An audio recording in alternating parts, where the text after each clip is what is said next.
감사합니다. 우리 하나님의 말씀 신약성경 요한복음 1장 1절에서 4절까지.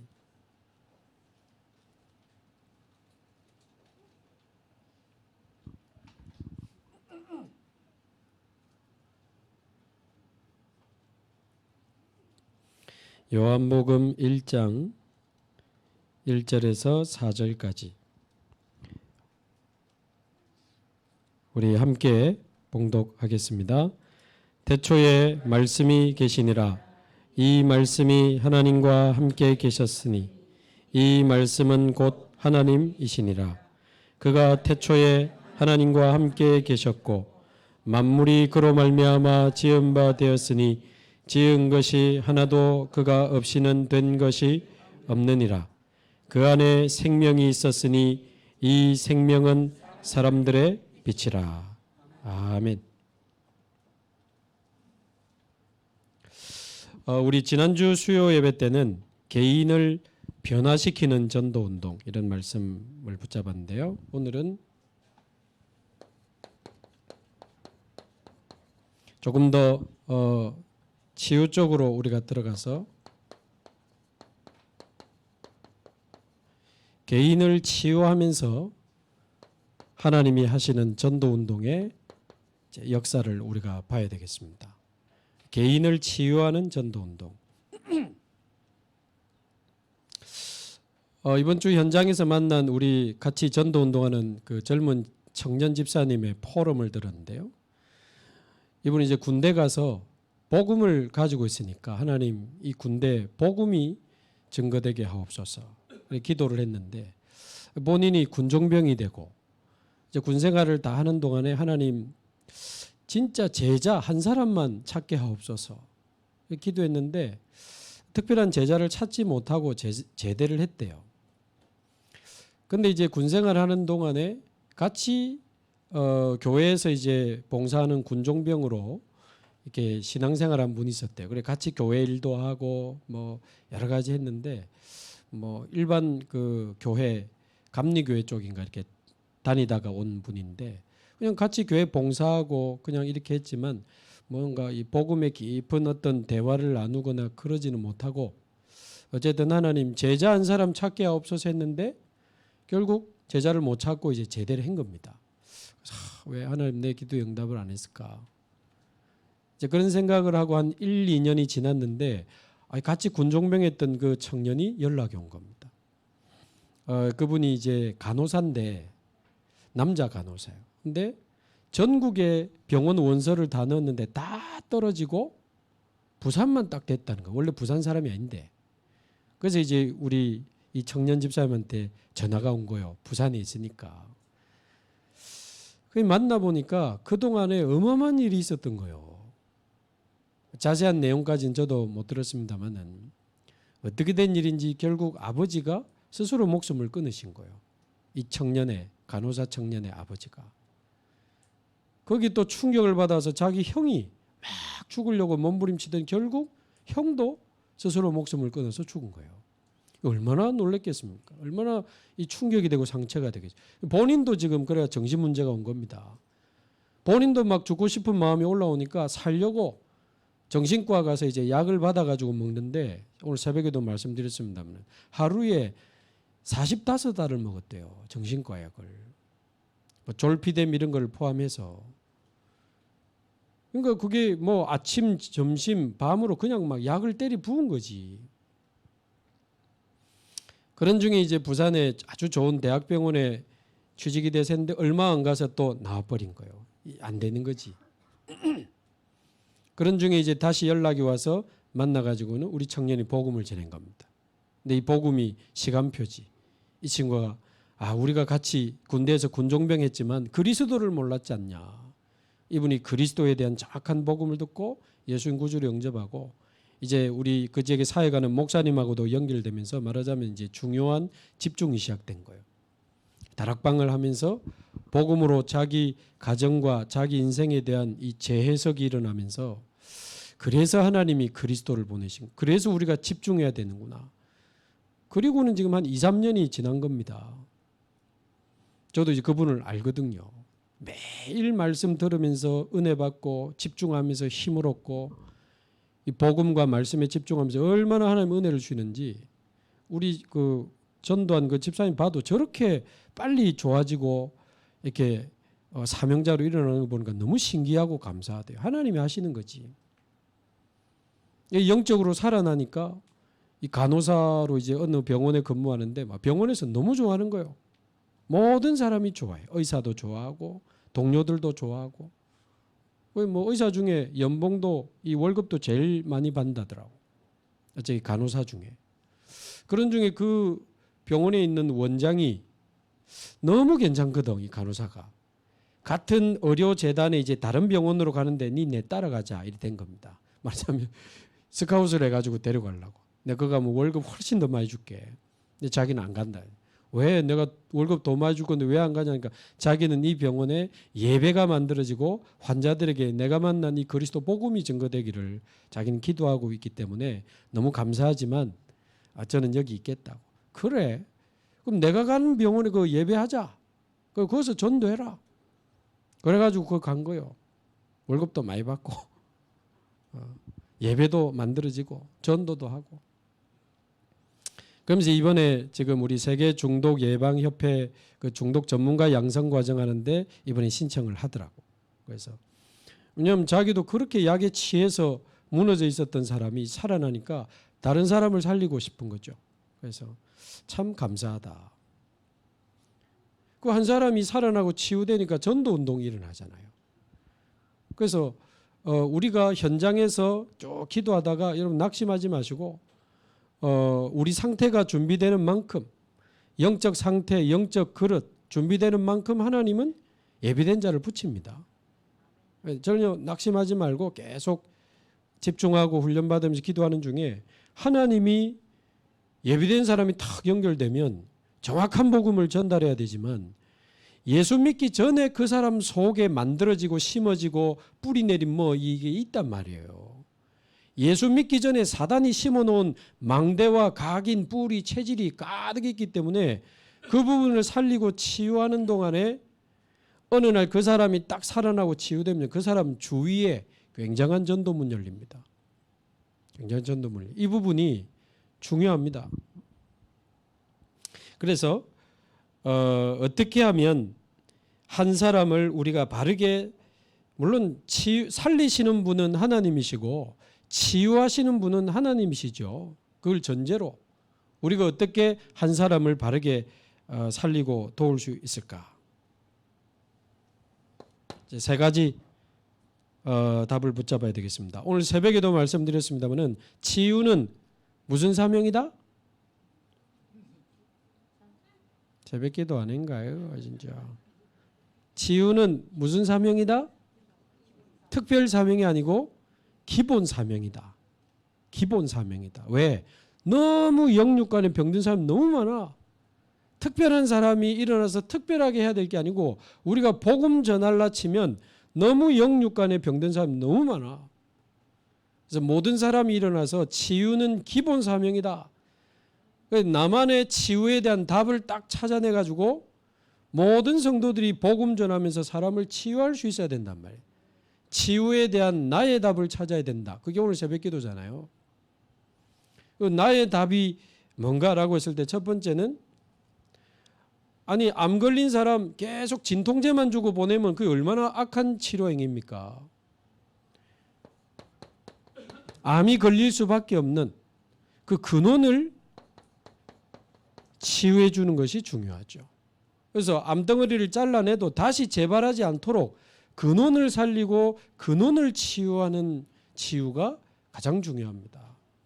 우리 교육자들은 물론이고 우리 장로님, 권사님, 집사님들이 치유에 대한 확실한 딱 답을 가지고 현장에 많은 사람들 우리가 이제 도울 수 있어야 됩니다. 자, 그러면 근원을 치유한다는 말은 무슨 말입니까? 근원을 치유하려면 어떻게 해야 되죠? 예를 들면 이제 몸에 문제가 온 사람도 있잖아요. 뭐 심각한 병이 왔다든지 암이 왔다든지 뭐 어떤 부분에 문제가 온 사람도 있고 또 반대로 마음에 정신에 뭐 우울증, 공황장애, 뭐 조현병 와 있을 수 있죠. 또는 더 나아가서 뭔가 어떤 뭐 알코올 중독, 도박 중독, 양 중독된 사람도 있고 막 죽을 것 같다고 자살 충동에 시달리면 자꾸 자살 시도하는 사람도 있단 말이에요. 그럼 그 사람들을 근원을 살리고 근원을 치유한다라고 했을 때 근원을 치유한다는 게 뭐냐는 거죠. 아니 근원을 치유하려면 근원을 만나야 돼요. 근원을 지고 계신 분을 만나야 돼요. 근원의 주인을 만나야지 근원 치유하려면. 그분이 누구예요? 하나님입니다. 하나님. 그래서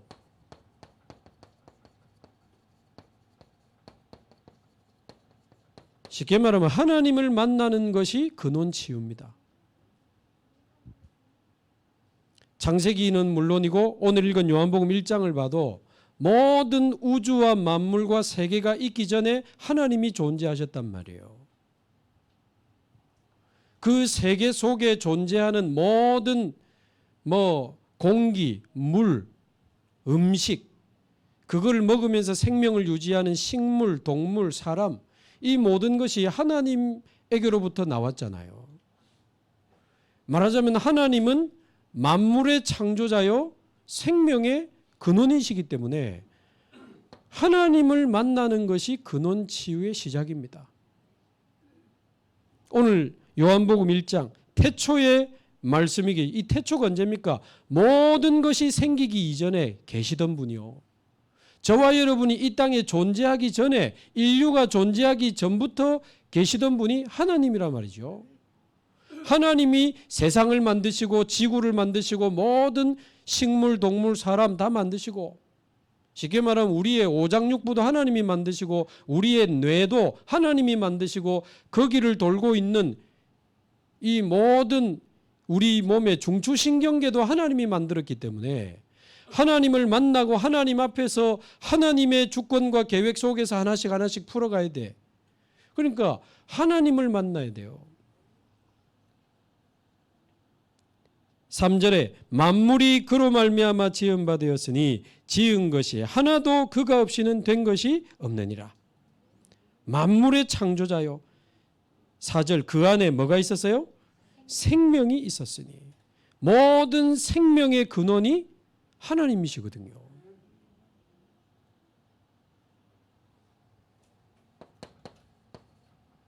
모든 만물의 창조자요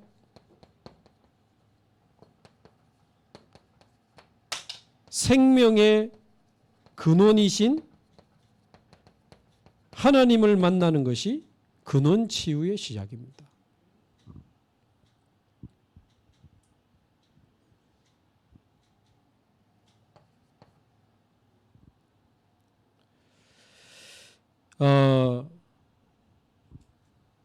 그런데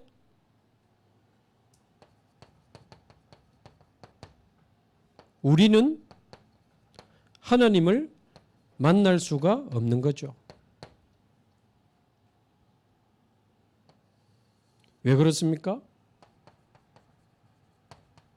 창세기 3장 사건이 터졌는데 이 첫사람 아담과 하와가 벌인 사건이잖아요.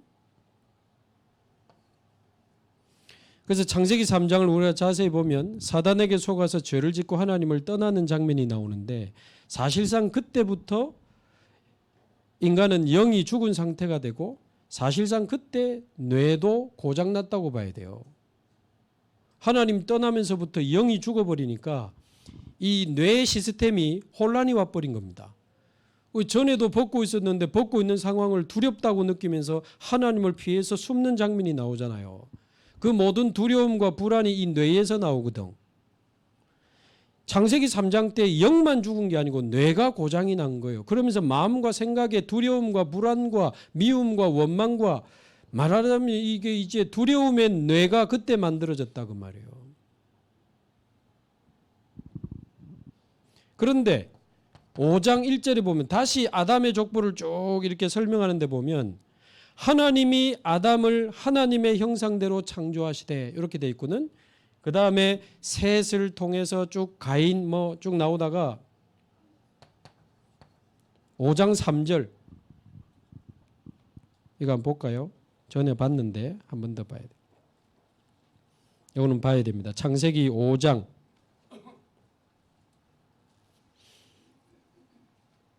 창세기 5장 1절부터 3절까지 우리 같이 한번 읽습니다. 시작. 이것은 아담의 계보를 적은 책이니라. 하나님이 사람을 창조하실 때에 하나님의 모양대로 지으시되 남자와 여자를 창조하셨고 그들이 창조되던 날에 하나님이 그들에게 복을 주시고 그들의 이름을 사람이라 일컬으시. 자, 1절에 하나님의 모양대로 지었다고 되어 있죠. 3절 읽습니다. 아담은 130세에 자기의 모양 곧 자기의 형상과 같은 아들을 낳아 이름을 셋이라 하였고, 아담의 형상을 물려받게 되는 겁니다. 아담의 후손들은 창세기 3장의 영적 상태를 그대로 물려받는다니까요. 아담의 형상대로 이제 우리는 태어나서 하나님 떠난 상태로, 영이 죽은 상태로, 뇌가 고장난 상태로 태어나가지고 배운 적도 없는데 두려움을 느끼고 미움을 느끼고 나중에 사람을 막 미워하고 죽이기도 하고, 그 모든 영적인 문제, 정신 문제가 창세기 3장 하나님을 떠나면서부터 시작이 됐기 때문에 저와 여러분은 태어날 때부터 하나님을 떠난 상태로, 에베소서 2장 1절 허물과 죄로 죽었던 너희, 영이 죽은 상태로 태어납니다. 요한복음 8장 44절 마귀에게 사로잡힌 상태로 우리는 태어납니다. 자기도 모르게 하나님 떠나서 영이 죽은 상태로 마귀에게 딱 사로잡혔는데, 마태복음 12장 43절에서 45절에 보니까 그 정도가 아니고 사단이 하나님 떠난 사람 마음에 집을 지어버려요. 하나님 아는 것을 받아들이지 못하도록, 복음을 받아들이지 못하도록, 고린도후서 10장 4절 5절 하나님 아는 것을 대적하여 높아진 많은 이론과 생각과 기준과 마음들을 그 사람 마음에 견고한 진처럼 딱 만들어가지고 복음을 받아들일 수 없는 상태로 만들어버려요. 그래서 하나님 떠나 있지, 영은 죽어 있지, 사단에게 잡혔지, 그 속에 사단이 집을 짓고 견고한 요새를 만들어 놔가지고 복음이 안 맞아. 복음을 들었는데 복음이 안 맞아. 복음보다 더 높은 생각이 너무 많고 자기 이론과 기준과 주장이 너무 많아. 그래서 그 모든 것을 무너뜨리고 그리스도께 복종시키는 하나님의 능력이 개입되지 않으면 인간은 절대 근본 문제를 해결받을 수가 없고, 그 근본 문제에서 나와진 이 영적 문제를 해결할 수가 없는 겁니다.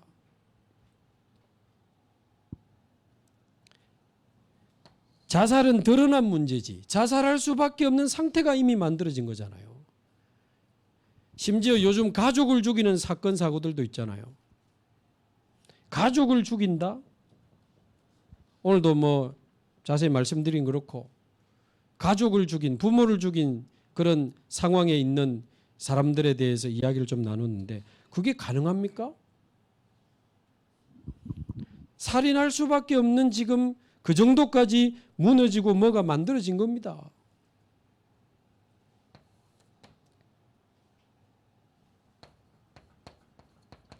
그래서 우리 스스로는 절대 하나님을 만날 수가 없기 때문에, 그래서 하나님이 그리스도를 보내신 거죠.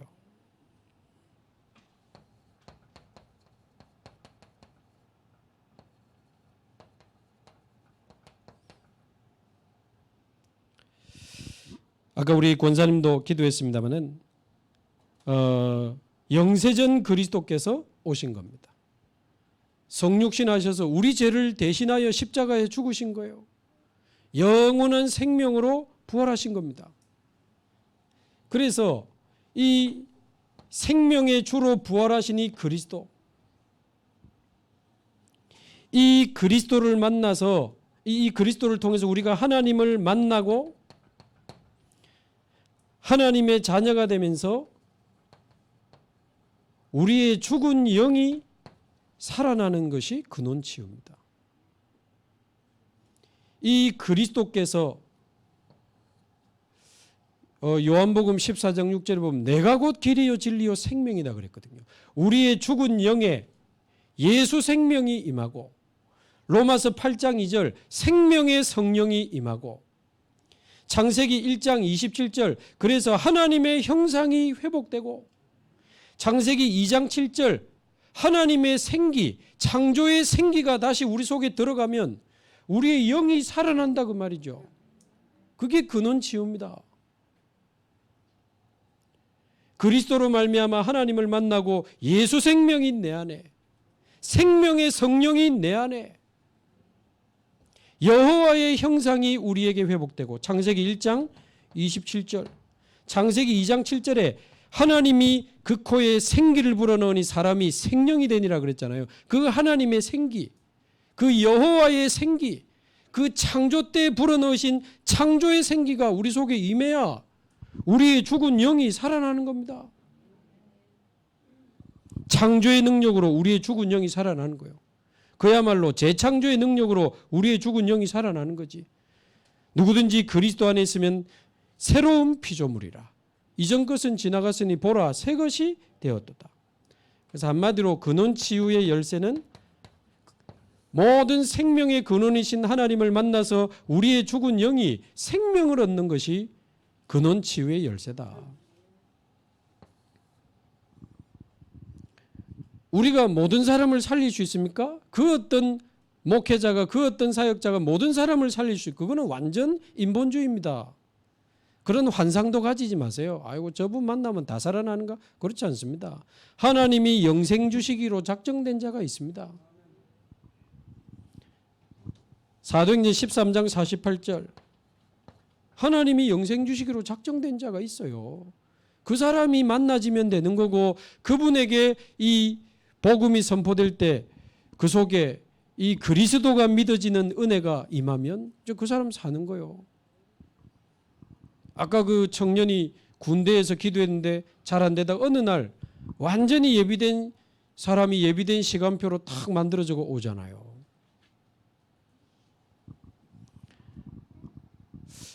그래서 내일도 우리 그 도박 중독에 있는 우리 청년도 만나고, 내일 김해 기도망대도 가야 되는데, 그 다음에 그 보험회사 그 본부장 지난주 갔는데 보니까 뭐 친구 뭐 하고 이야기하다가 뭐 목사님만 만나 볼까 뭐 이런 식으로 지금 만났는데, 뭔가 복음에 별로 관심이 없어. 근데 기도하고 있습니다. 하나님 진짜 복음 받을 사람 아니면 내일 안 만나겠다 하게 하옵소서. 진짜 전도할 이유 있는 사람이면 만나게 해주시고, 왜냐하면 그러나 그 사람 속에 하나님을 아는 것을 대적하여 높아진 거 있지만 그거를 무너뜨리는 하나님의 능력이 그리스도 복음이니까 그거 무너뜨리고 하나님이 구원하실 수 있어요. 그러나 예비된 사람이어야 되는 거지. 제가 무슨 능력으로, 제가 복음 편지 일과를 했더니 너무 편협된 것 같다 그러더라고. 그래요. 몇 마디 해주고 나왔습니다마는, 그래 성경이 안 믿어지면 사실은 안 믿어지는 건데, 제가 한 10번을 만나자고 처음에 이야기를 해서, 근데 주여 가능하면 아니면 빨리 마치게 하옵소서. 나 바빠. 목요일 한 7군데 8군데 뛰고 그래. 그러니까 우리가 무슨 수로 그 사람에게 생명을 줍니까? 예비된 사람. 제가 오늘도 여기 지금 등록카드 와 있습니다만은, 우리 저기 반여동에도 평생을 불교에 집집 이 방마다 부적, 화장실에까지 부적 붙이고 살던 이 할머니가 우리 김 전사님 옛날에 우리 교회 오기 전에 이정교회 한 2년을 부탁을 받고 갔대요. 전에 있던 교회 무슨 권사님 친척이신 것 같더라고. 그러니까 2년을 갔는데도 안 믿어. 근데 우리 교회 와서 이상하게 생각이 나서 한번 가봐야 되는데 그날 완전 식물인간처럼 누워 있는 거예요. 그래 복음 받고 지금 1년이 지났는데 너무 좋아지고 지금 살아나서 지금 함께 예배도 드리고 합니다만은, 우리 예비된 사람이 예비된 시간표에 돌아오는 거지. 그래서 나는 막 전도 잘 안 되나 보다 낙심하지 마시고 근원 치유에 대한 답을 여러분도 이제 딱 붙잡으시기 바랍니다. 예비된 사람이 갈급한 상태로 만들어져 가지고 오면 답을 주면 됩니다. 모든 생명의 근원 되신 하나님을 만나는 것이 근원치유다. 그런데 우리는 하나님을 만날 수가 없다. 왜? 그래서 하나님이 그리스도를 보내주신 겁니다. 이분이 십자가에 죽으시고 부활하시면서 이 창세기 3장의 근본 문제를 해결하셨기 때문에 이 영원한 생명 되신 그리스도, 그 예수 생명이 내 안에, 하나님의 성령이 내 안에, 우리의 죽은 영이 살아나고 거듭나게 되는. 자, 두 번째 필요한 치유가 각인 치유입니다.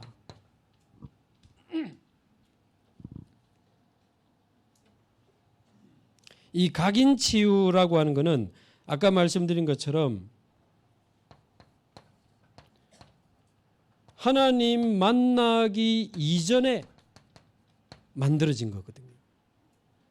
내가 하나님 만나기 이전에 내 안에 각인되고 뿌리 내리고 체질된 게 있잖아요. 특히 이 각인된 것을 통해서 내 마음과 생각과 선택과 모든 삶이 만들어져서 지금 우리는 이렇게 살아가고 있는 거 아닙니까? 뭐가 각인되어 있습니까? 창세기 3장, 6장, 11장이 태어날 때부터 우리 영혼 속에 각인되어 있잖아요. 그래서 가르쳐 준 적도 없는데 사람은 너무 이기적입니다. 자기밖에 몰라요. 창세기 3장. 세상에 사람이 어떻게 저렇게 이기적일 수 있나? 창세기 3장의 상태를 물려받고 태어나서 그래요. 나. 거의 진짜 뼛속까지 우리는 납니다. 자기밖에 몰라. 그러면서 창세기 6장 늘 우리는 육신을 선택하거든요. 나를 위해, 나의 것을 위해 육신적인 이익과 쾌락과 여러 가지 성공을 선택하고 우리는 끝까지 몸부림치며 달려가는데 거기다가 이 가문의 영적 배경, 부모님의 영적 상태 그대로 우리에게 와 있습니다. 그러면서 우리가 살아온 연수만큼 50세면 50년 동안, 80세면 80년 동안 배웠던 지식과 좋았던, 아팠던, 힘들었던 많은 경험과 내가 보고 듣고 체험한 문화들, 이런 것들이 우리 안에 각인돼 가지고 엉망이 돼 있는 겁니다. 우리 마음 상태가. 특히 두려움이라는 것을 놓고 한번 생각해 봅시다. 이거 언제 시작된 겁니까? 창세기 3장 하나님 떠나면서부터 두려움이 시작된 겁니다. 그런데 이제 예수 믿고 하나님의 자녀가 됐는데 마음에 아직 이 두려움이 남아 있는 거예요. 그 부분을 치유해 주는 것이 중요합니다.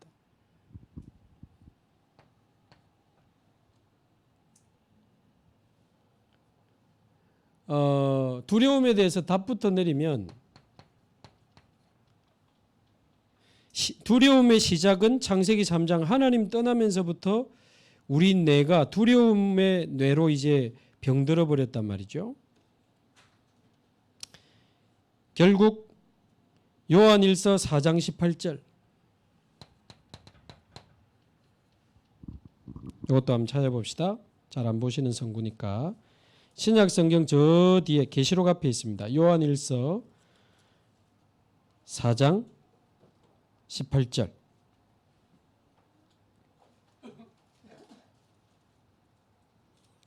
요한일서 4장 18절. 같이 읽습니다. 사랑 안에 두려움이 없고 온전한 사랑이 두려움을 내쫓나니 두려움에는 형벌이 있음이라. 두려워하는 자는 사랑 안에서 온전히 이루지 못하였느니라. 무슨 말입니까? 사랑 안에는 두려움이 없어요. 무슨 사랑? 하나님의 사랑. 우리를 창조하시고 우리를 구원하시고 지금도 나와 함께 하시는 그 하나님의 사랑 안에는 두려움 없어요.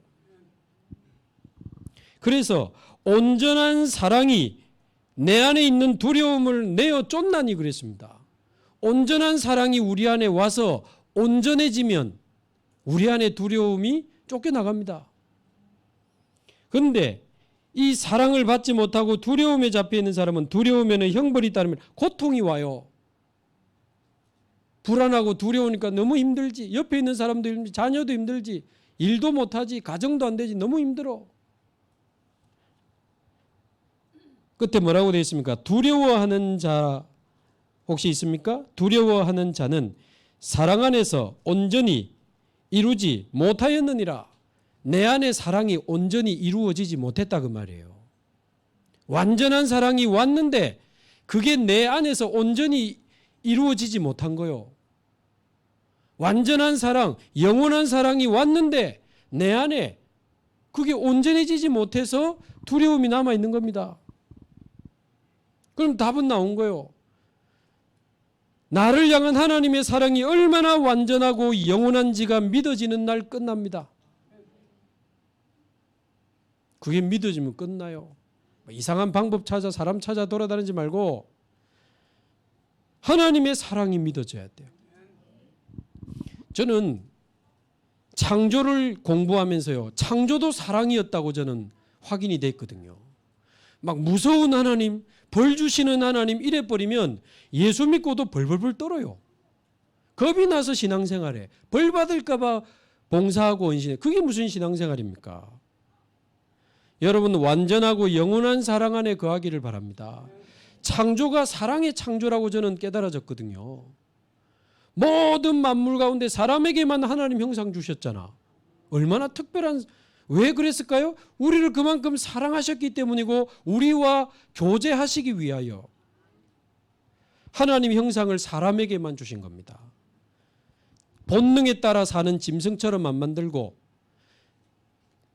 입력시킨 대로 움직이는 로봇처럼 안 만들고 하나님 자신의 형상을 우리에게 주신 거예요. 하나님의 인격과 의지를 같은 인격체라야 교제가 되잖아. 자, 그러다 보니 그 자유의지를 가지고 하나님이 아닌 사단을 선택하고 우상을 선택할 가능성이 있단 말이에요. 가능성. 그래서 인간에게 하나님의 형상을 주시는 대신 만약 이들이 하나님을 버리고 사단과 우상을 선택해서 가면 하나님은 어떻게 할 것인지를 미리 계획하셔야만 했다 그 말이에요. 그래서 창세전에 우리의 구원을 예정하셨다는 말이 그 말입니다. 당신이 사람의 몸을 입고 오셔서 친히 우리 죄를 위하여 죽으실 각오를 하고 우리를 하나님 형상대로 만드신 거예요. 그래서 창세기 3장 사건 터지자마자 여자의 후손을 딱 꺼낸 겁니다. 창세전에 감추어진 사랑의 계획을 바로 시작하신 거예요. 창세기 3장에 속았지만 바로 하나님은 아담을 다시 불러서 창세기 3장 15절에 복음을 주셔서 복음은 사랑입니다. 영세전에 그분이 이 땅에 오신 이유가 우리를 구원하시기 위하여, 죽으신 이유가 우리를 대속하시기 위하여, 부활하신 이유는 우리에게 영원한 생명이 되시려고 생명의 성령으로 우리 안에 오셨잖아요. 천국으로 가시면서 처소 예비하여서 다시 오겠다 했잖아요. 우리를 다시 데리고 영원한 나라까지 가겠다고. 그만큼 영원한 사랑이 어디 있습니까? 완전한 사랑, 영원한 사랑, 그 누구도 뺏어갈 수 없는, 그 무엇도 끊을 수 없는 절대적인 사랑. 저는 이제 그게 믿어져요. 그러니까 제 안에 두려움이 없어서, 그러니까 두려움이 올 수밖에 없는 영적 상태가 치유돼야 돼요. 그러니까 빨리 없애려고도 하지 말고 너무 심하면 약 먹는 것도 괜찮아요. 일단 약으로 머리 아프면 두통약 먹더마, 혈압약, 당뇨약 잘 먹더마. 당뇨약 잘 돼 있어. 이번 주 보니까 당뇨 합병증 때문에 다리 이렇게 절단한 분 제가 갔다 왔는데, 당뇨 합병증이 무섭구나. 그래서 뇌가 너무 이렇게 신경 전달이 고장이 난 분들은 뭐 공황장애 약, 우울증 약 조금 드셔도 괜찮아요. 뭐 그거 먹는다고 뭐. 그래 놓고 근원을 치유해야 돼. 정상 잡아놓고 각인을 치유해야 돼요. 너무 심하면 약에 도움 받는 거 괜찮습니다. 너무 이상하게 보지 마세요. 그러면서 치유되는 만큼 약도 서서히 의사와 의논해서 조금씩 줄여나가면 돼요. 약을 줄일 때는 내 뇌가 약을 줄인다는 걸 모를 정도로 줄이는 게 제일 좋다고 합니다. 갑자기 하나를 안 먹어버리고 야 저녁약 먹지 마 이래 보면 뇌가 혼란이 와가지고 더 문제가 오는 거예요.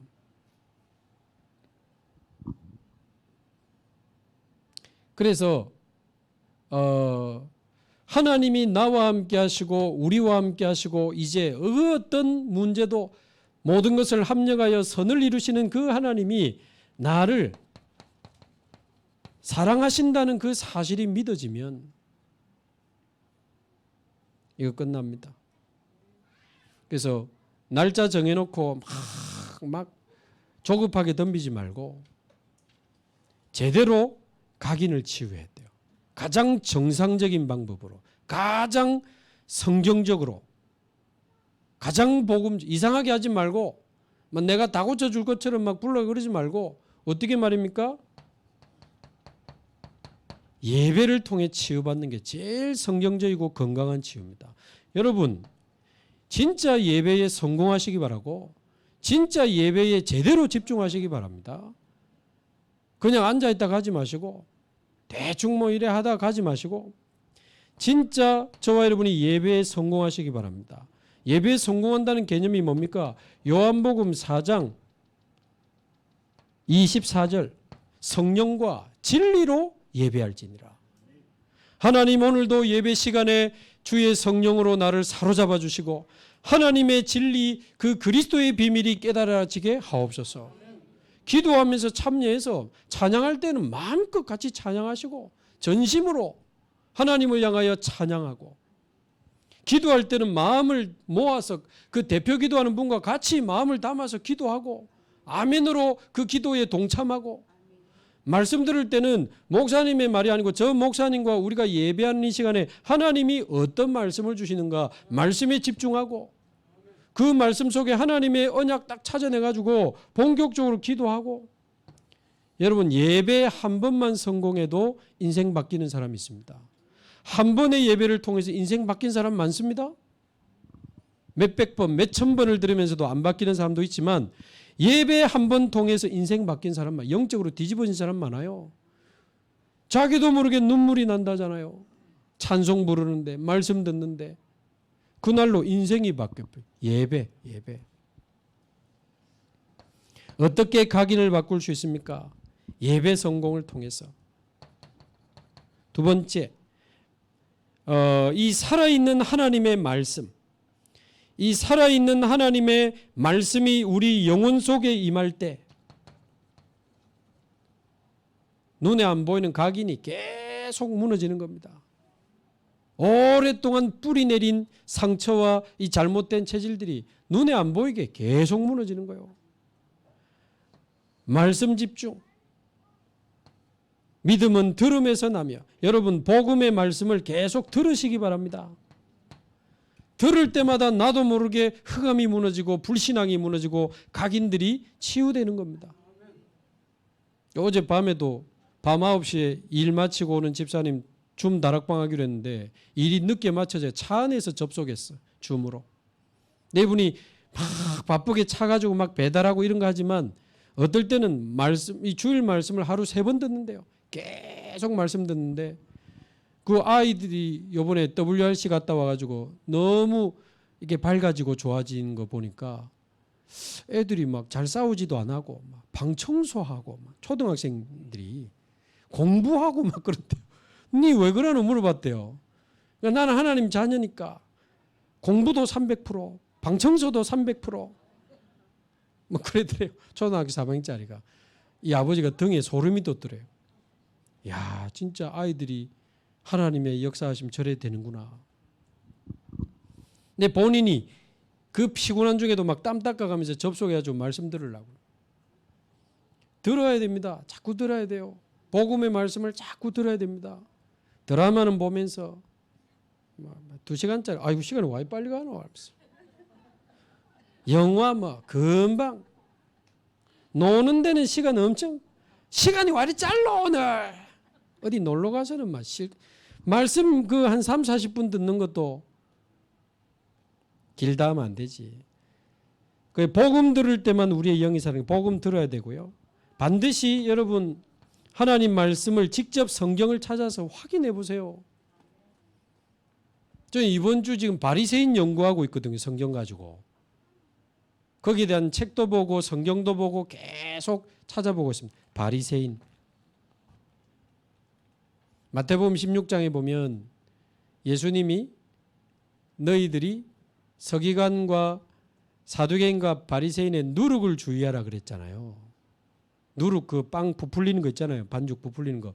바리새인의 누룩을 주의하라 했는데 그거 무리들에게 한 말이 아니고 제자들에게 한 말입니다. 그 말은 우리 안에 바리새주의, 바리새 사상 많이 들어와 있습니다. 조심해야 됩니다.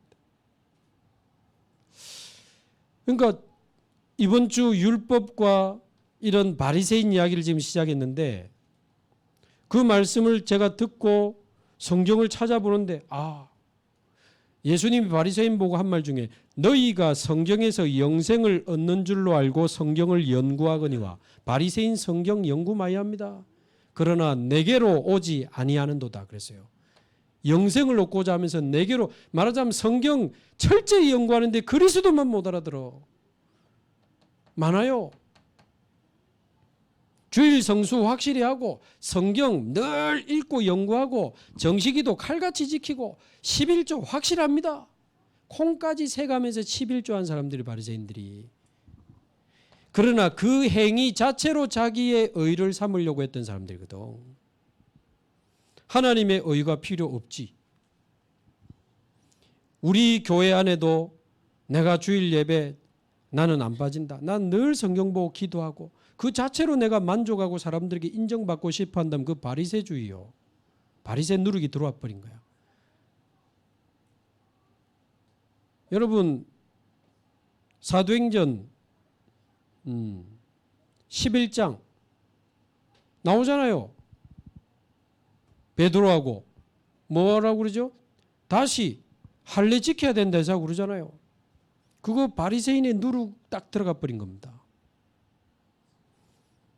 그러면서 제 신앙도 지금 점검이 되고요. 그래 우리가 지금 예배하고 집중하고 가는 게 문제가 아니고 진정한 성령의 역사가 일어나지 않으면 전부 껍데기 되는 거다.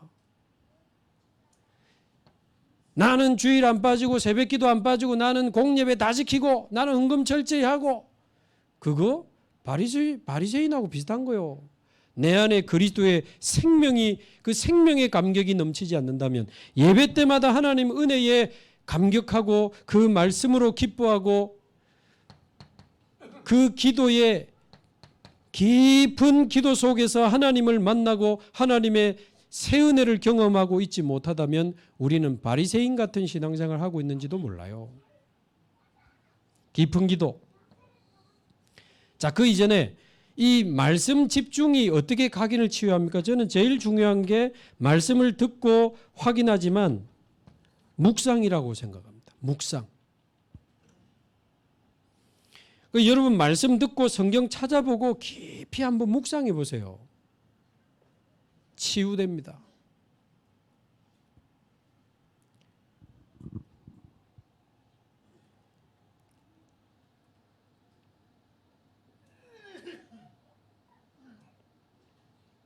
시편 19편 14절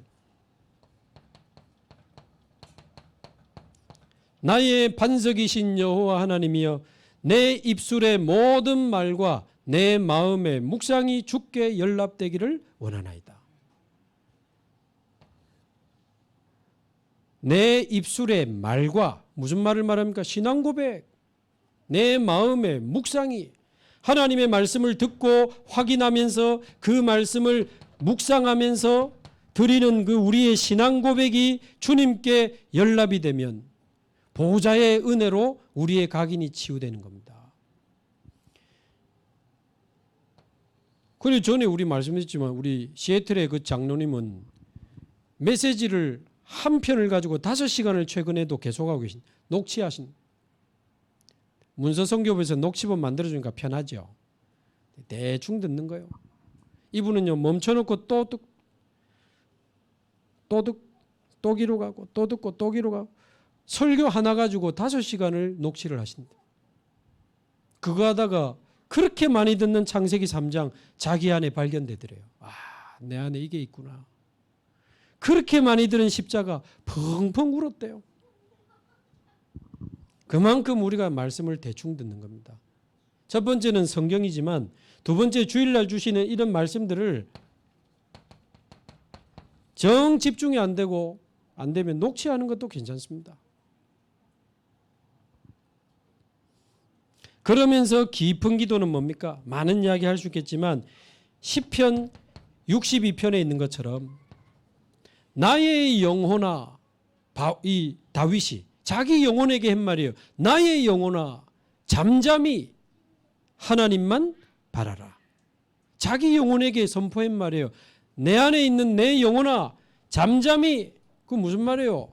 멈추라 그 말입니다. 진짜 깊은 기도가 되려면요, 나를 멈춰야 돼요. 나의 영혼아 잠잠히 하나님만 바라라. 나의 구원이 그에게서 나는도다. 나의 소망이 오직 그에게서만 나는도다. 나의 반석이요 요새요 힘이요 산성이요. 나를 멈추고 오직 하나님만 바라보는 깊은 기도가 필요합니다. 말씀 듣고 확인하고 묵상하면서 눈을 감고 깊이 하나님을 바라보면서 그냥 기도하면 이상한 대로 세요. 말씀 가지고 딱 기도하세요. 깊이 들어가시기 바랍니다. 하나님을 향하여 눈을 감은 적이 있으세요? 예배 시간에 눈 감는 거 말고 혼자 말씀 듣고 찬양하면서 깊은 그 말씀 붙잡고 계속 묵상한, 지금 저는 사실 이번 주 안에 제 안에 바리새 요소를 많이 빼고 있거든.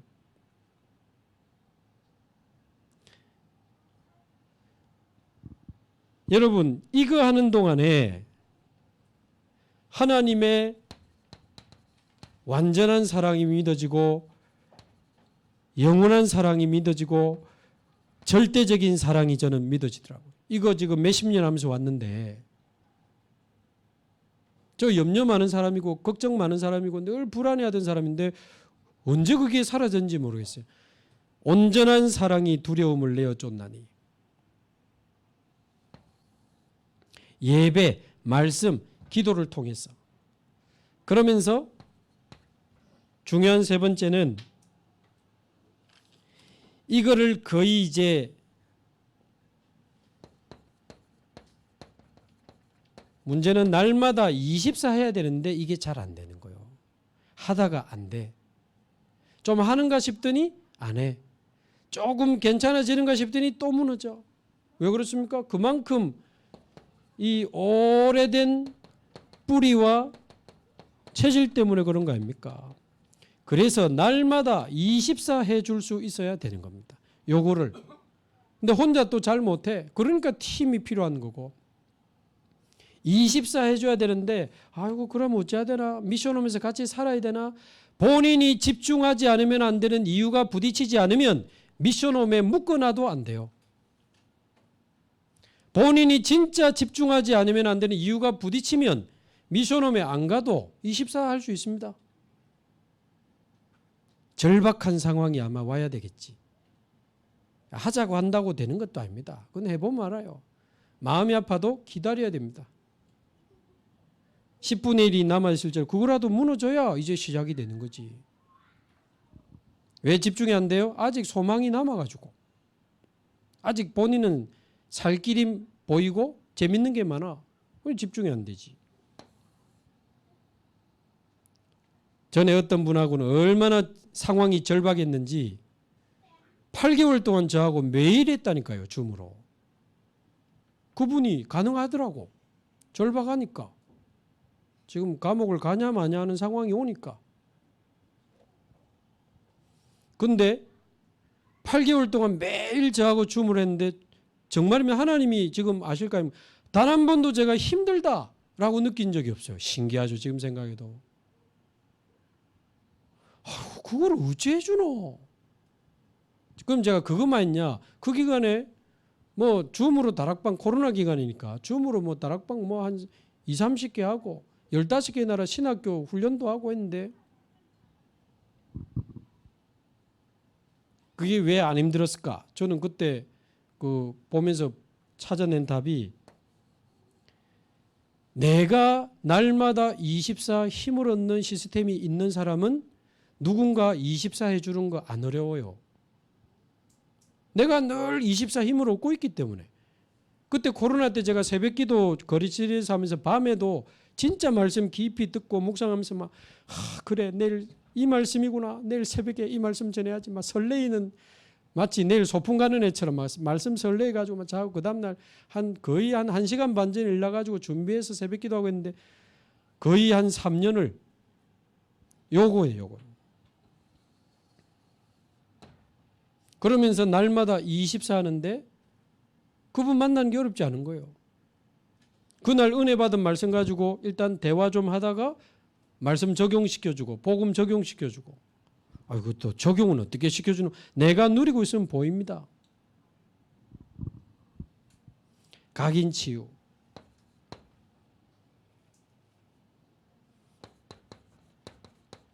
그러면 어느 날 하나님이 이 사람을 완전히 바꾸시는 거죠. 재창조 치유.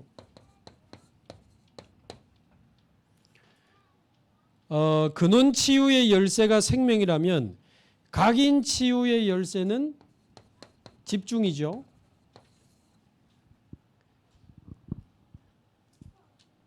더 깊이 들어간 묵상.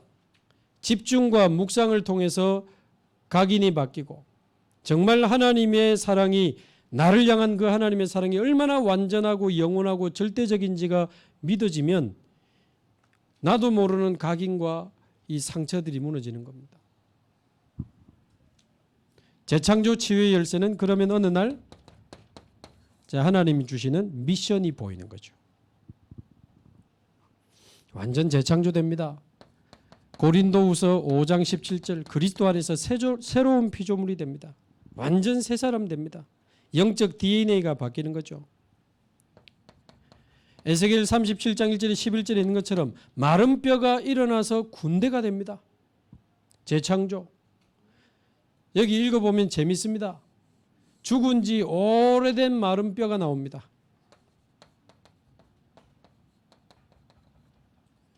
근데 여호와의 말씀을 대언하니까 이 뼈 저 뼈가 들어맞으면서 사람의 형태를 갖추는 거예요. 또 말씀을 대언했더니 그 뼈 위에 힘줄이 생기고 힘을 얻기 시작하는 거예요. 또 말씀을 대언했더니 살이 오르고 누리기 시작하는 거예요. 또 말씀을 대언했더니 그 위에 가죽이 덮이고 문제 사건화도 이제 안 흔들리는 거예요. 그리고는 또 말씀을 대언했더니 일어나는데 일어섭니다. 사명자로. 거기에 여호와의 생기가 들어가니까 마른 뼈가 군대가 되니라 이렇게 되어 있습니다. 한 번에 다 살아나지 않았어요.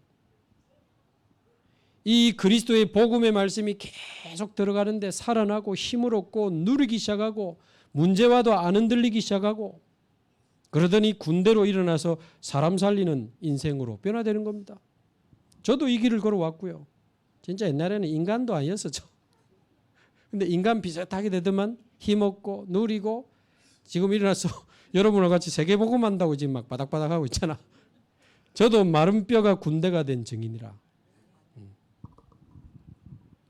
자, 이렇게 되면 미션을 찾는데 미션을 잘 못 찾겠어요 하는 분들이 있어요. 참, 하나님을 믿으시면 찾는 거 어렵지 않습니다. 하나님의 주권과 하나님의 능력을 진짜 믿으면 이거 찾는 거 어렵지 않아요. 하나님은 자기가 원하시는 사람을 자기가 원하시는 때에 자기가 원하시는 곳에 데려다 놓으실 능력이 있습니다. 그거 진짜 믿으시면 미션 보여요. 뭐가 미션입니까? 오늘이 미션입니다. 하나님이 주신 오늘이 미션이요. 내가 서 있게 된 하나님의 주권과 능력으로 인도받아서 와 있는 여기가 미션입니다. 저의 미션이 뭡니까? 주원교회지. 여러분하고 세계복음하는 거지. 그걸 왜 못 찾아요?